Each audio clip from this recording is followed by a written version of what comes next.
Quero saudar a igreja com a graça, a paz, a bondade do nosso Deus.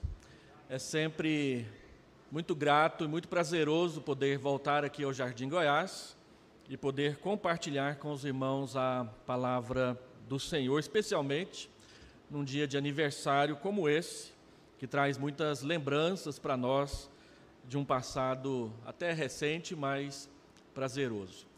Não sei se os irmãos ficaram sabendo, no mês de abril eu lancei mais um livro. Vocês são meus fregueses, né? Quando começou a pandemia, eu fiz uma série de exposições bíblicas que eu já tinha feito aqui no Jardim Goiás, no Salmo 16. Só que lá eu fiz um versículo por domingo.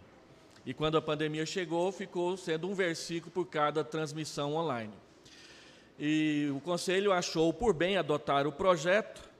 E quando nós comemoramos em junho passado 75 anos de fundação da Igreja de Vila Nova, nós lançamos esse pequeno livro, Refúgio, que é meditação no Salmo 16, e nós temos dado de presente para todas as pessoas que visitam a escola dominical e o culto pela primeira vez.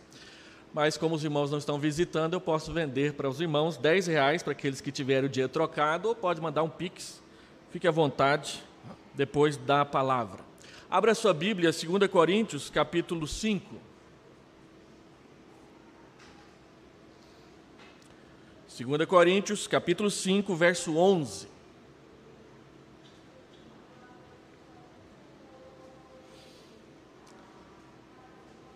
Antes de sair daqui no final de 2019, eu fiz algumas exposições em 2 Coríntios entre o capítulo 3 e o capítulo 5, mas foram poucas.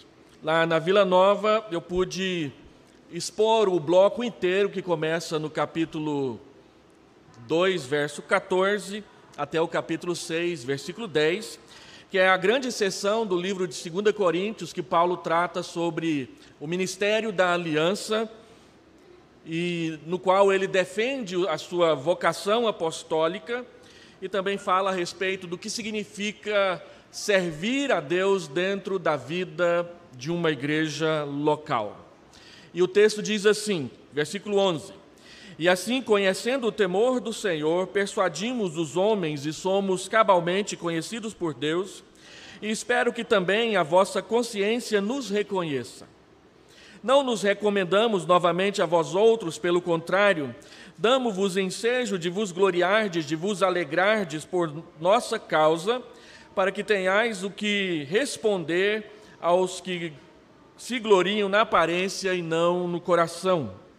Porque se enlouquecemos é para Deus, e se conservamos o juízo é para vós outros, pois o amor de Cristo nos constrange, julgando nós isto.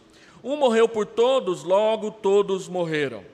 E ele morreu por todos, para que os que vivem não vivam mais para si mesmos, mas para aquele que por eles morreu e ressuscitou.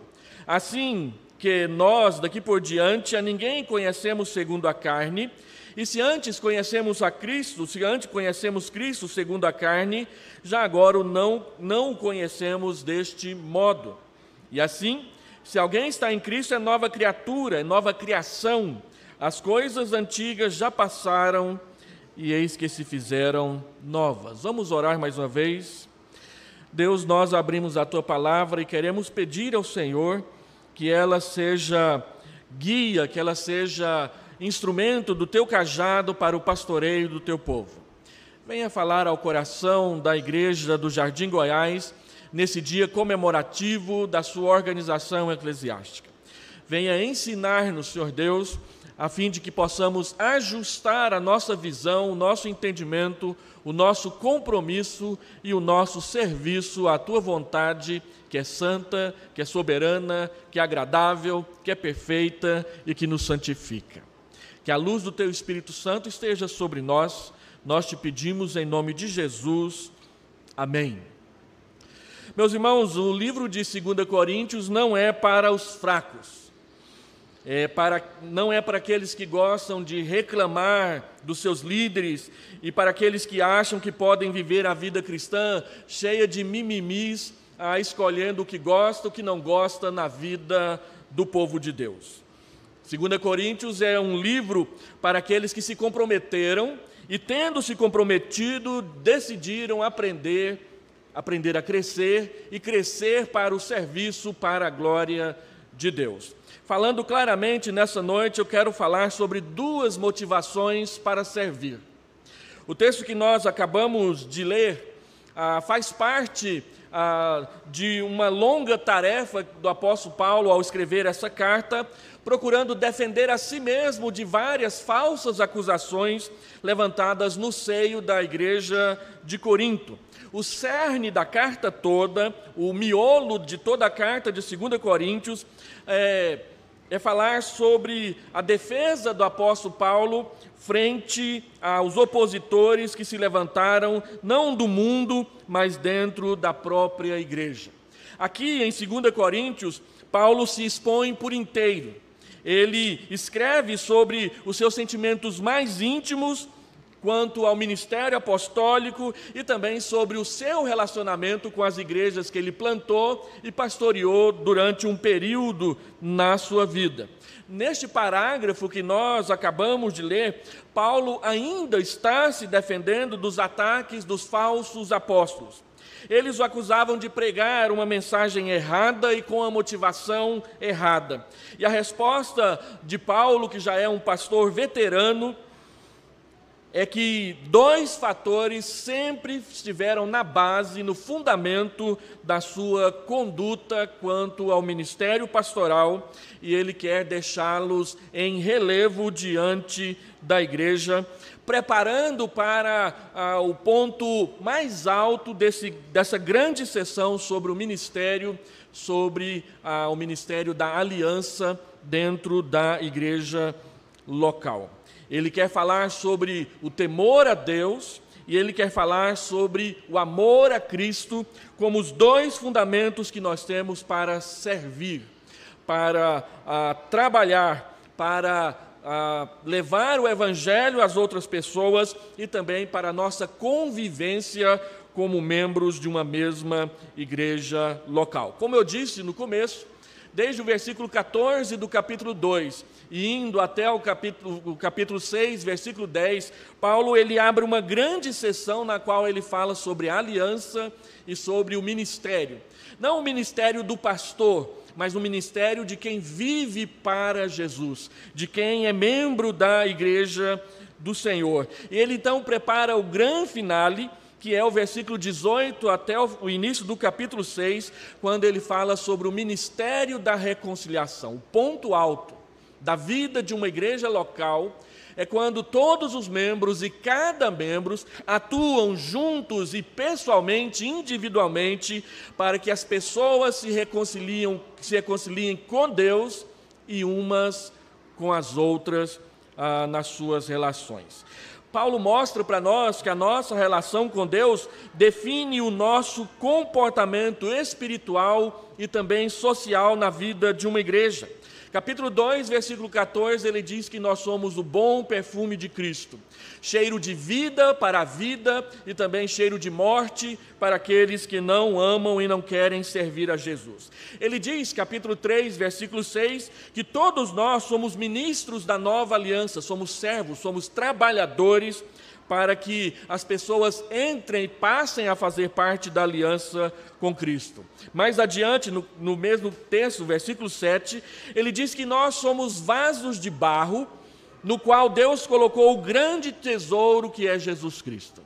De modo que a riqueza não é a igreja, a riqueza não somos nós e as nossas estruturas, a riqueza é quem Deus em Cristo nos fez ser, por termos a vida eterna, o seu Espírito e a pessoa de Jesus habitando as nossas vidas. Nós somos barro, mas Deus preferiu, na sua eterna sabedoria, colocar o grande tesouro do Evangelho em nós.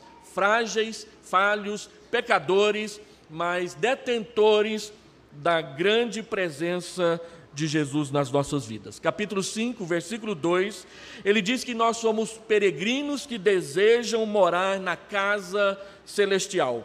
E aqui no capítulo 5, versículo 17, ele diz que nós somos nova criação, novas criaturas em Cristo. E ele termina, capítulo 5, versículo 20, dizendo que, sendo quem nós somos, somos todos embaixadores de Cristo neste mundo. Todos nós, cada um de nós, representamos Jesus nas nossas relações, nas nossas atitudes, nos nossos comportamentos e principalmente na nossa vida uns com os outros e a nossa vida com Deus. O tesouro que nós carregamos conosco traz bênçãos aos que nos ouvem, mas também traz igualmente o juízo para aqueles que não querem se conformar com o Evangelho do Senhor Jesus Cristo.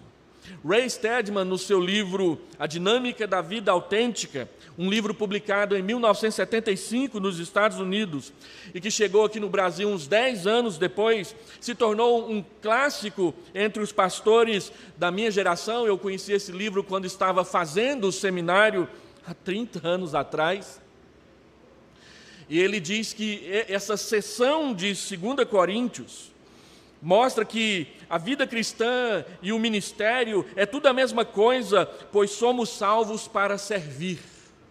Nós não somos salvos simplesmente para ser salvos. Nós somos salvos para servir. Servir a Deus, servindo os irmãos, as pessoas, a vida inteira. Não somente o que chamamos de vida cristã, mas toda a nossa vida, onde estivermos, o que fazermos, para onde formos, é vida vivida por meio dele e para ele, por meio de Cristo e para Cristo. Ele motiva as ações verdadeiras e dignas, enquanto corrige as falsas motivações, as falsas ações, e ele nos dá todas as alegrias e nos cura de todos os nossos males. Então, Paulo, falando sobre essa vida na aliança, preparando para falar sobre o ministério da reconciliação, ele diz: eu quero dar a vocês 2 motivações para servir. As 2 motivações que sempre foram as minhas motivações para servir. Em primeiro lugar, Paulo diz que a grande motivação que ele tinha para servir a Deus e estar no ministério, versículo 11 até o versículo 13, é o temor de Deus. Ele chama a atenção para o fato de que é o temor de Deus que o persuade. E assim, conhecendo o temor do Senhor, persuadimos os homens e somos cabalmente conhecidos por Deus, e espero que também a consciência de vocês o reconheça. É o temor de Deus que nos motiva. E o temor de Deus significa aquela profunda reverência a Deus. E aqui, particularmente, o temor é visto em função do tribunal de Cristo, que Paulo acabou de se referir no versículo 10, um versículo antes do parágrafo que nós lemos. Ele diz que todos nós, sem exceção, compareceremos diante do tribunal de Cristo. Porque compareceremos diante do tribunal de Cristo, é preciso tomar uma posição referente a se eu vou temer ou não temer a Deus. O que é que me motiva para servir as pessoas? O que me motiva para servir as pessoas é o temor que eu tenho do juízo, do julgamento de Deus, da justiça de Deus sobre a minha vida. Uma vez que todos nós compareceremos diante de Deus para prestarmos conta da nossa vida, resta-nos saber como estamos nos preparando para esse dia quando ele chegar. Paulo oferece 3 respostas. Quando ele diz que o temor de Deus nos motiva a servir, em primeiro lugar, dentro dessa questão, ele diz que nós devemos temer a Deus e manter a consciência limpa diante dos homens. Ele diz: é o temor do Senhor que nos motiva, e eu espero que a consciência de vocês esteja clara, tenha isso em clareza diante dos seus olhos. Paulo está dizendo para os coríntios que ele não serviu querendo fama, querendo dinheiro, querendo sucesso, querendo uma vida boa, ele serviu porque Deus o impulsionou a isso, porque ele teme a Deus, ele reverencia a Deus, ele serve a Deus em todos os momentos da sua vida. Não existia nenhum engano embutido em suas tentativas de persuadir os homens a receberem Cristo, a não ser o desejo livre, sincero, claríssimo de que essas pessoas conhecessem o perdão de Deus e fossem salvas. O temor do Senhor nesse contexto se refere ao temor demonstrado pelo pensamento, pela imaginação de que vamos comparecer diante do tribunal de Cristo, vamos ter a nossa vida exposta e avaliada por aquele que não erra, em momento algum. Paulo diz que nós precisamos aprender a temer a Deus quando falamos em servir na igreja. Nossas motivações não podem ser o aplauso, não podem ser o sucesso, não pode ser o dinheiro, não pode ser a fama, não pode ser a boa vida. A nossa motivação tem que ser viver e agradar aquele que nos salvou, aquele que perdoou os nossos pecados. Portanto, Paulo diz que o temor do Senhor é quem deve manter a nossa consciência limpa. Quando tememos a Deus, nossa consciência fica limpa. Quando agimos pelo temor a Deus, pelo temor de Deus, não ficamos devendo nada a ninguém. Paulo diz mais, ele diz que nós não devemos depender dos elogios dos homens, mas nós devemos ser exemplo para eles em todo o nosso procedimento. Versículo 12, Paulo afirma: não nos recomendamos novamente a vós outros, pelo contrário, damos a vocês a oportunidade de se alegrarem por nossa causa, para que tenhais o que responder aos que se gloriam na aparência e não na verdade e não no coração. Não dependa dos elogios. Não faça as coisas pela aparência. Não faça as coisas para aparecer. Faça porque você serve e teme a Deus. Paulo, diferente dos seus opositores, que eram membros da igreja, não dependia da recomendação dos homens, nem dos seus elogios para estar no ministério. Não foram os homens que o colocaram no ministério. Quem o colocou no ministério foi o próprio Deus. E Paulo se refere a isso quando lá na estrada de Damasco, ele estava pronto para perseguir o povo de Deus, e Deus o cercou, e Deus o fez cair do cavalo, e Deus mudou a direção da sua vida. Paulo sabia que alguns em Corinto criticavam seus motivos e os seus métodos, pelo que ele apresenta essa defesa de integridade na presença deles. Paulo não se gloriava nas suas credenciais de apóstolo, mas ele procurava se autoafirmar perante os coríntios simplesmente por causa da sua própria integridade que estava sendo manchada por falsas acusações. A palavra de Deus diz que nós temos que tomar muito cuidado quando nos nossos lábios aparecem muito mais reclamações e acusações a respeito daqueles que Deus colocou na nossa vida do que simplesmente o compromisso de participar. Os opositores de Paulo estavam interessados em aparência externa e não na realidade da vida transformada das pessoas. Eles estavam centrados em si mesmos e não centrados em Deus. Por isso, eles reclamam que Paulo não tinha carta de recomendação, capítulo 3, versículo 1. Eles reclamam que quando Paulo pregava, ele não era eloquente, capítulo 10, versículo 10.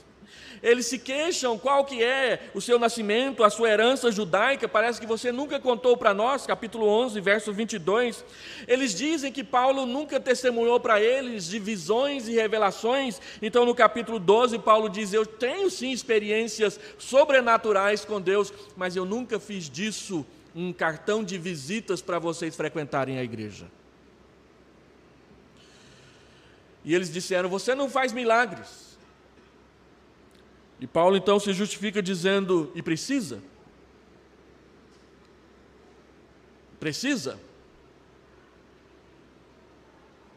Porque nós temos alguns profetas que não fizeram nenhum. O próprio João Batista não fez umzinho sequer. E Jesus, não foram os homens, foi Jesus que disse que ele era o maior dos profetas. E Paulo fez alguns sim, mas ele não fazia propaganda disso publicamente para que as pessoas não fossem atraídas a ele em vez de serem atraídas a Jesus Cristo. Atenção não para mim, atenção 100% das vezes para Jesus. Eles se gloriavam em possuir coisas externas para mostrar para as pessoas, visões e revelações faziam parte da vida de Paulo, mas ele nunca exibiu essas experiências como distintivos da sua autoridade apostólica, mas era o fato de que ele conhecia Jesus e sabia quem era Jesus que o autorizava. Warren Wiersbe, comentando esse texto, diz que se nós vivemos apenas em função do louvor dos homens, nós não receberemos o louvor de Deus no dia do seu tribunal. E terceiro, Paulo diz a respeito do temor de Deus: não se desencorajem com as críticas dos homens, mas viva para a glória de Deus. Se há algo que a gente começa a perceber depois de algum tempo pastoreando uma igreja, é aquela quantidade de pessoas com 20 anos de fé, com 30 anos de fé, com 40 anos de fé, que não pegam nada para fazer na igreja por causa de críticas que receberam no passado. Ah, pastor, eu já servi muito, agora eu não sirvo mais.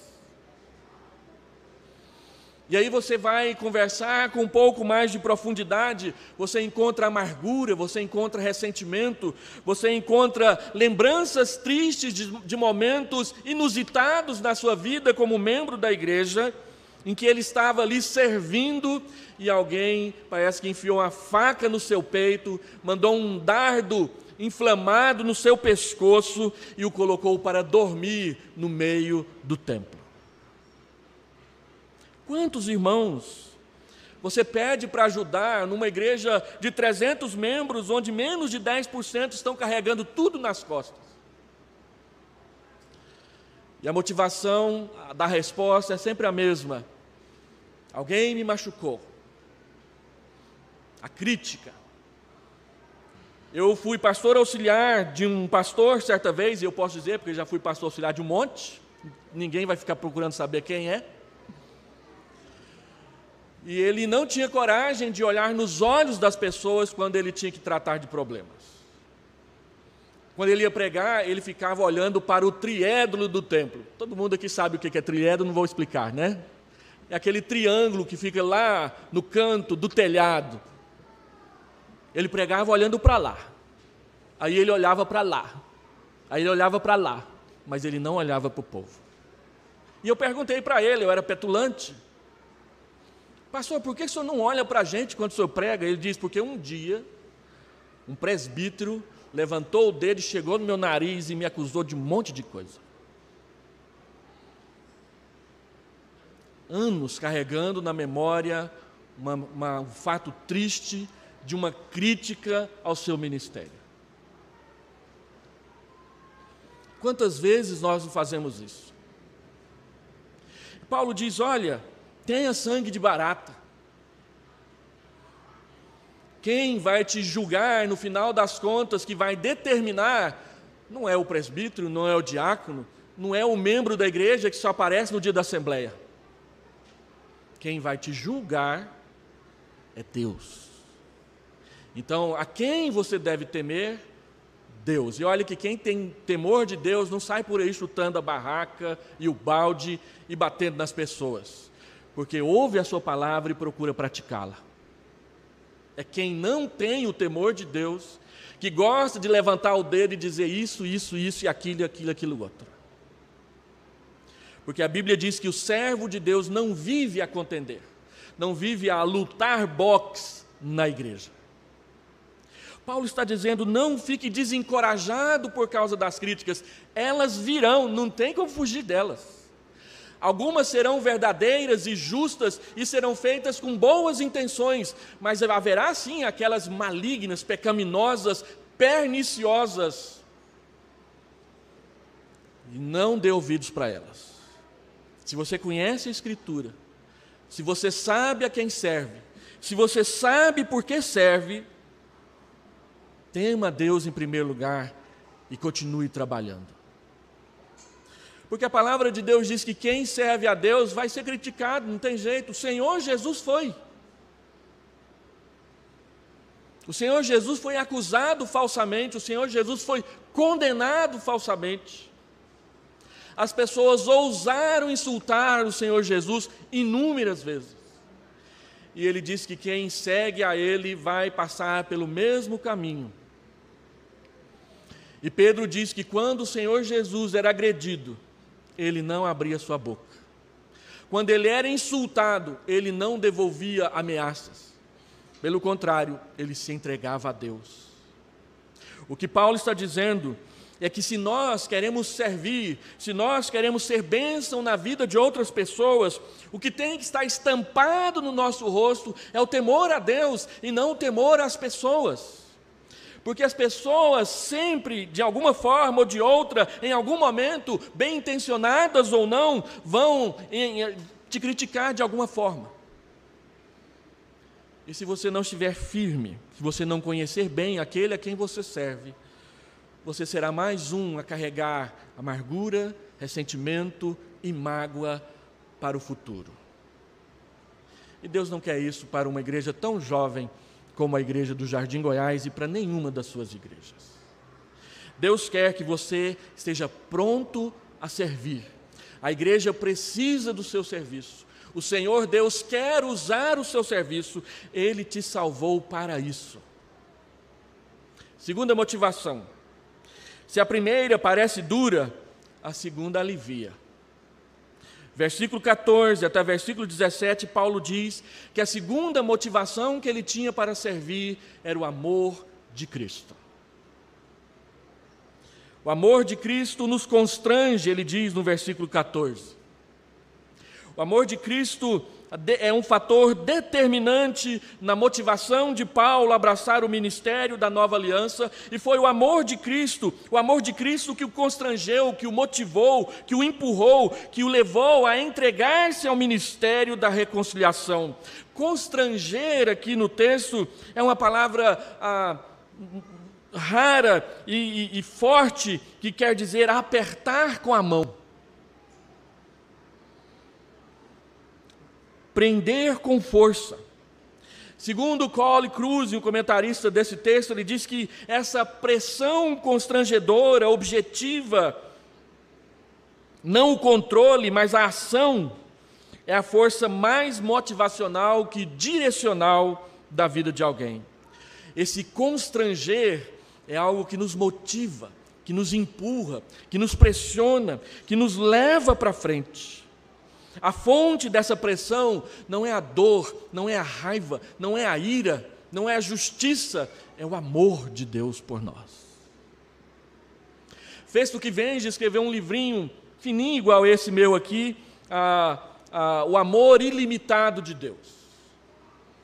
E ele fala desse amor de Deus que é intransigente, que é insistente, que não larga do nosso pé.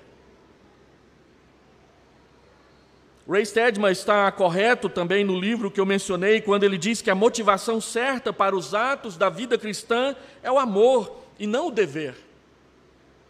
O amor torna mais fácil a obediência.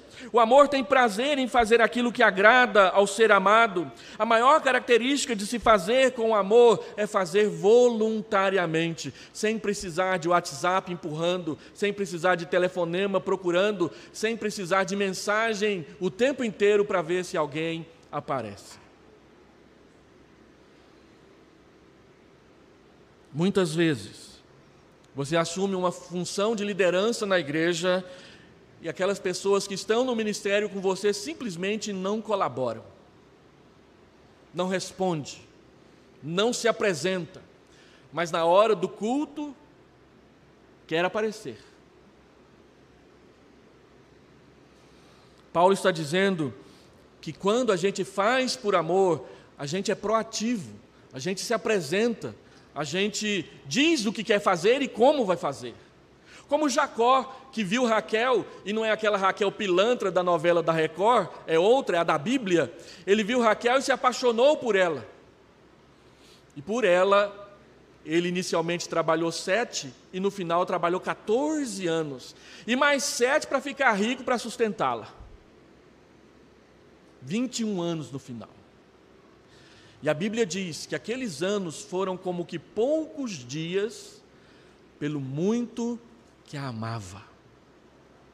Ele trabalhou cada dia com prazer, porque era por alguém que ele amava. Assim, Paulo está dizendo que o amor de Cristo nos constrange, ele nos aperta, ele nos segura firmemente, ele não nos deixa escapar. Então Paulo diz que Cristo morreu por nós, motivado por este amor. Um morreu por todos, logo todos morreram. E agora os que vivem, não vivem mais para si mesmos, mas vivem para aquele que por eles morreu e ressuscitou. E Paulo então diz aqui no versículo 14, 4 questões relacionadas ao amor que nós precisamos prestar atenção na palavra de Deus, pois o amor de Cristo nos constrange, julgando nós isto: um morreu por todos, logo todos morreram, e ele morreu por todos para que os que vivem não vivam mais para si mesmos, mas para aquele que por eles morreu e ressuscitou. O que é que Paulo está dizendo aqui? Ele nos dá na Bíblia e no texto pelo menos 4 realidades a respeito do amor de Deus e a nossa resposta a Ele. Primeiro, ele diz que Cristo morreu para que vivêssemos por meio dele. Isso é salvação. A morte de Cristo é a nossa vida. Pois Ele morreu, a nossa morte, nós cantamos, para vivermos a sua vida, nos trouxe grande salvação. Ao morrer por nós, Jesus agiu como nosso representante. Quando Ele morreu, nós todos morremos nele. Assim como o pecado de Adão se tornou o pecado da sua posteridade, a morte de Cristo se tornou a morte de todos os que creem nele, e a sua ressurreição, a ressurreição de todos aqueles que creem nele.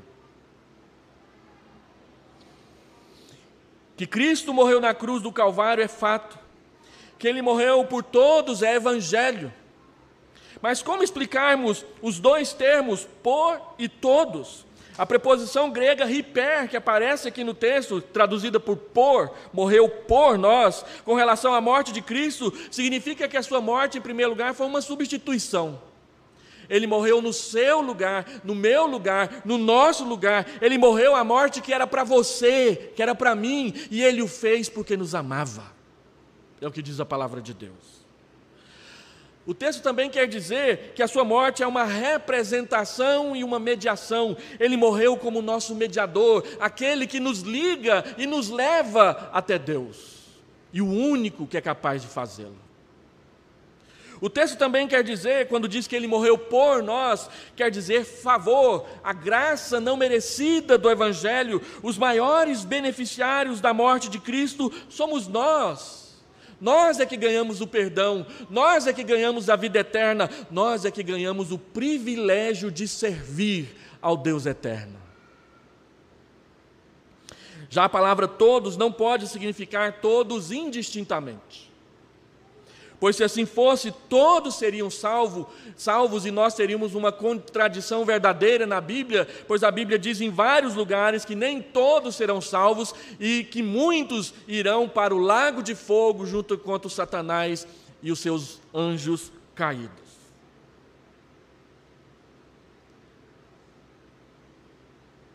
Todos. Não é o universalismo que diz que todos serão salvos. Todos, porém, são aqueles que, em fé, se aproximam da morte de Cristo. Estes é que estão incluídos na palavra todos os salvos. Isso quer dizer, de uma forma prática, que não é nossa obrigação salvar as pessoas. A nossa obrigação é falar de Jesus para elas. Jesus é que salva. Nós apresentamos Jesus e as pessoas têm que tomar decisões. Não somos nós que salvamos, não é o pastor que salva, não é a igreja que salva. Quem salva unicamente é Jesus, e Ele o faz por seu amor. Segundo, o texto diz que Cristo morreu para que vivêssemos para Ele. Ou seja, versículo 15 diz que Ele mudou o propósito das nossas vidas. Porque Cristo morreu por nós, agora nós devemos viver para Ele, e isso quer dizer serviço. Viver para Jesus é servir. Se você não está servindo na igreja, eu posso dizer, com base nesse texto, que você não está vivendo para Jesus. Se você quer simplesmente receber o serviço, mas não quer colaborar, contribuir e participar do serviço, você não está vivendo para Jesus. Você ainda não conheceu o amor de Jesus. O Salvador não morreu por nós para vivermos uma vida de egoísmo e centrada nos nossos desejos, no nosso querer, nos nossos mimimis. Mas Ele morreu por nós para vivermos uma vida que agrada a Deus. Nós somos chamados para estar com eles. Marcos capítulo 3, versículo 14, diz que Jesus chamou os apóstolos para eles estarem com Ele. E para Ele os enviar para pregar. Então, Ele nos chamou para estarmos com Ele, e Ele nos chamou para Ele. O Espírito Santo diz à igreja de Antioquia, em Atos 13, separem para mim Paulo e Barnabé. Pensa naquela igreja que estava feliz com os seus 5 pastores. E aí, de repente, Deus vira para eles e chama Paulo e chama Barnabé, os principais pastores da igreja, porque Ele tem uma obra para eles. E a igreja simplesmente obedece.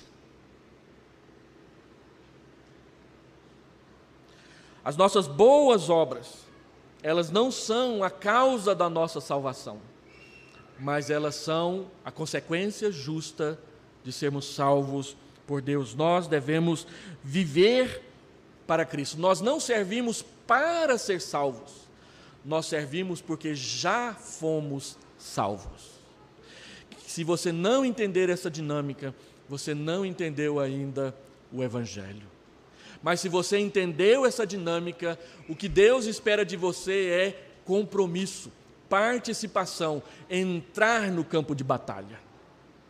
Terceiro, Cristo morreu para que vivêssemos com Ele, versículo 16.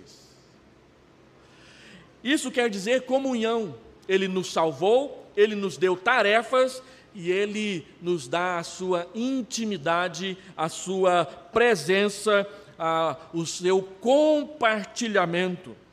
Antes conhecíamos a Cristo pelas luzes da razão ou pela intuição do nosso espírito, agora nós o conhecemos pela revelação que está no Evangelho. E é o Evangelho que nos guia no nosso conhecimento de Deus e do seu Filho. É esse conhecimento pessoal, transformador, baseado no amor de Cristo, que molda o nosso relacionamento com Ele e também com os outros. O apóstolo admite haver um tempo em que tudo quanto ele sabia sobre Cristo era o que as outras pessoas diziam, mas ele passou a conhecê-lo pessoalmente a partir daquela estrada de Damasco. Mas ele também quer dizer mais. Nós não conhecemos a Jesus fisicamente, nós o conhecemos na alma. Nós não vimos Jesus, nós não andamos com Jesus, nós não tocamos em Jesus como João, como Pedro, como os demais apóstolos tocaram. Nós andamos pela fé. Nós somos daquele grupo do Evangelho de Lucas e de 1 Pedro que diz, olha, quem não havendo visto, capítulo 1, versículo 8, a mais com alegria indizível. Eu estou expondo 1 Pedro lá na Vila Nova e tem sido uma experiência gratificante perceber como que, e estou falando só os textos de Pedro que tratam sobre o sofrimento por causa dessa pandemia. Várias famílias da igreja estão atravessando o luto e o medo do Covid. Então nós estamos expondo Pedro. Por que sofremos? E 2 vezes Pedro fala que mesmo em sofrimento, mesmo em perseguição, mesmo tendo dificuldades, nós podemos ter uma alegria que ultrapassa os limites. Ele chama de alegria indizível em 1:8, e ele chama de uma alegria exultante no capítulo 4, versículo 13, se eu não me engano. Como é possível, em meio à dor, ao sofrimento, à luta, à tribulação, à adversidade, experimentar alegria? Só é possível se nós conhecemos o amor do nosso Salvador, que prometeu estar conosco todos os dias até os confins dos tempos. Ele se deu por nós na cruz. Na verdade, toda a perspectiva da vida de Paulo mudou. Coisas que antes haviam sido consideradas importantes, agora se veem despidas de valor. Ele fala isso em Filipenses, capítulo 3, versículo 4 a versículo 8. O que eu valorizava antes, por causa do Evangelho, agora não tem mais valor para mim. Ray Stedman, mais uma vez, ele diz que a melhor evidência de que a nova aliança está operando em nós é a mudança que ocorre em nós em relação à maneira como nós vemos os outros. A sua posição, a sua casta, a sua ideologia, cor, sexo, riqueza deixam de ser importantes e o valor a ser levado em conta é Jesus. Nós devemos receber bem as pessoas aqui no templo, porque amamos Jesus e Ele nos ama. Não é porque a pessoa chegou num carrão, não é porque a pessoa tem uma conta bancária gorda, não é porque a pessoa tem os olhos verdes, azuis ou de outra cor, porque lente de contato hoje você escolhe o jeito. Não, é por amor a Jesus e é para servir a Jesus, para que os outros o conheçam também. E por último, Cristo morreu para que vivêssemos a realidade da nova criação. E assim, verso 17, se alguém está em Cristo, as coisas antigas já passaram, e eis que tudo se fez novo, porque Ele fez de nós nova criação, novas criaturas, novos homens, novas mulheres, e isso quer dizer santificação. Ele salva, Ele dá tarefas, Ele se faz presente e Ele nos transforma. E Ele faz tudo isso por causa do seu amor operando nas nossas vidas. Ele nos salva, Ele nos chama ao seu serviço, Ele se prontifica a estar presente e Ele nos transforma, Ele nos muda, as atitudes, os comportamentos vão sendo mudados pela ação santificadora de Cristo em nós, através do Espírito Santo que Ele enviou para morar no nosso coração. Os irmãos sabem o que eu penso sobre isso. O Espírito Santo não veio fazer turismo ecológico na nossa alma, nem turismo de negócios. Ele veio morar em nós. Ele tem a chave da casa. Ele entra a hora que Ele quer. Ele entra no cômodo que Ele quer. Ele mexe nas coisas a hora que Ele quer. E ainda que você tente esconder debaixo do lençol, no mais profundo do guarda-roupa, Ele sabe que está lá.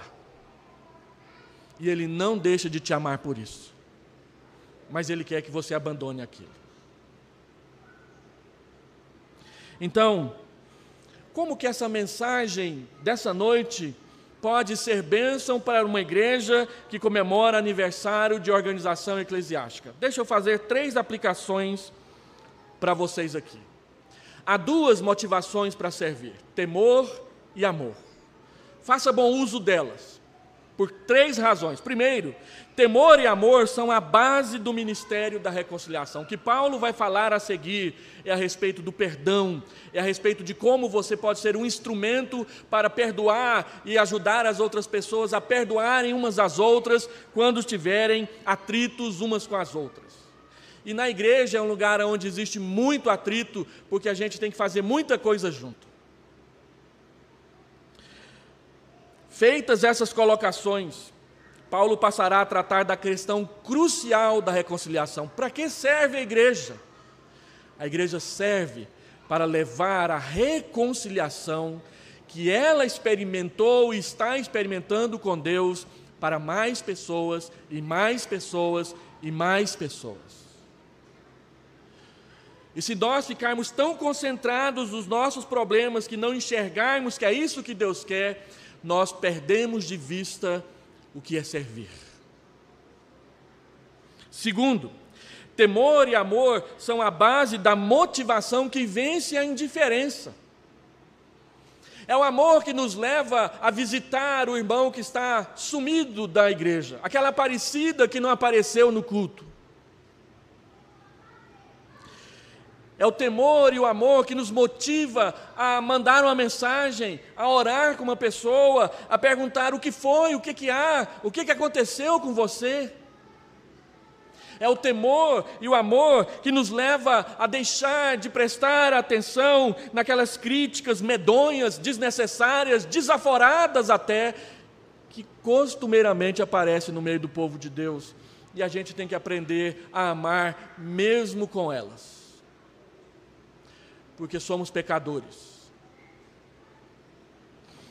Uma das coisas que eu mais tenho enfrentado ultimamente é uma frase que eu tenho ouvido com muita frequência por parte de alguns irmãos: pastor, eu não levo desaforo para casa. Então você está no lugar errado, porque Jesus levava.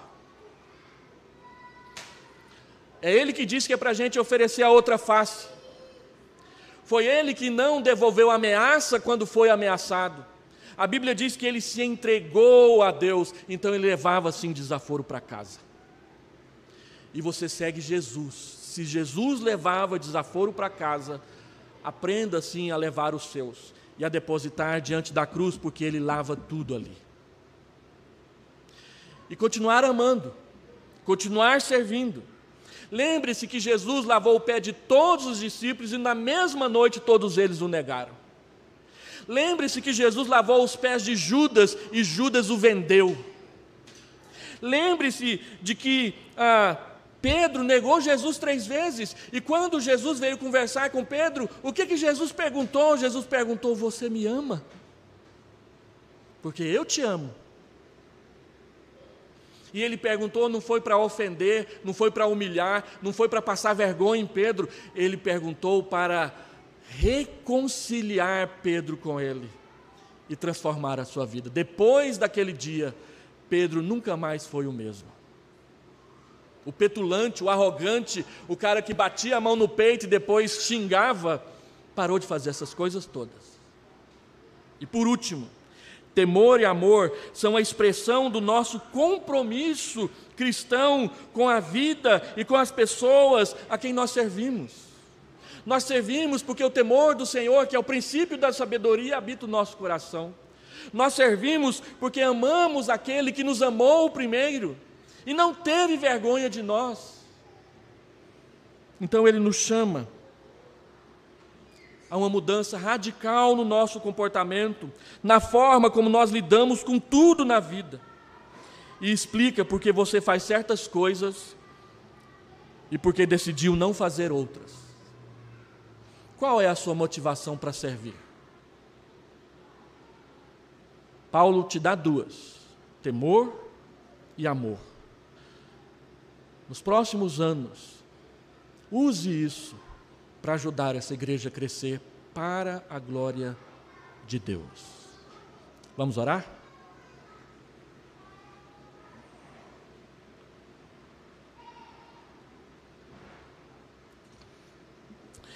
Deus, nós amamos o Senhor e nós sabemos que o Senhor ama essa igreja porque o Senhor pagou o preço do seu sangue por ela na cruz.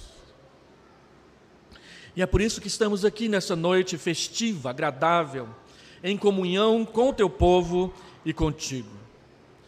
Estende as tuas mãos e aplica no nosso coração a verdade da tua palavra, para que ela nos limpe daquilo que é ruim e feio e não agradável a ti e coloque no lugar o fruto amável do teu Espírito Santo: amor, alegria, paz, bondade, longanimidade, mansidão, fidelidade, domínio próprio, coisas contra as quais não há lei para nós praticarmos. Estende a tua bênção sobre a vida dos presbíteros, do conselho dessa igreja, Nós sabemos que eles enfrentam críticas muitas vezes. E nem sempre as críticas são justas. E nem sempre elas são amáveis. E nem sempre elas são ditas com respeito. Mas muitas vezes elas são faladas com desprezo, sem se dar conta do mal que isso faz à vida destes homens de Deus. Tem misericórdia dos diáconos dessa igreja. Torna o Senhor Deus cada dia mais eficazes, mais atuantes, mais presentes, mais organizados no trabalho para a glória do Teu nome. Abençoa cada irmão e cada irmã que leciona na escola dominical, ou serve na equipe de cântico, ou no coral, ou toca, ou limpa, ou lava, ou compra, ou paga, ou simplesmente contribui e serve quando é chamado no encontro de casais, na EBF, onde quer que seja, com alegria e com coração voluntário. Abençoa, Senhor Deus. E abençoa, Senhor Deus, com mudança todos aqueles e todas aquelas que escolheram o lugar confortável da galeria e da arquibancada só para aplaudir ou para criticar. Faça que a palavra dessa noite alcance em cheio os seus corações, para que eles se reconciliem com o Senhor e voltem a Te servir com alegria na causa do Teu Evangelho. É a oração que nós fazemos nesse dia, em nome de Jesus. Amém.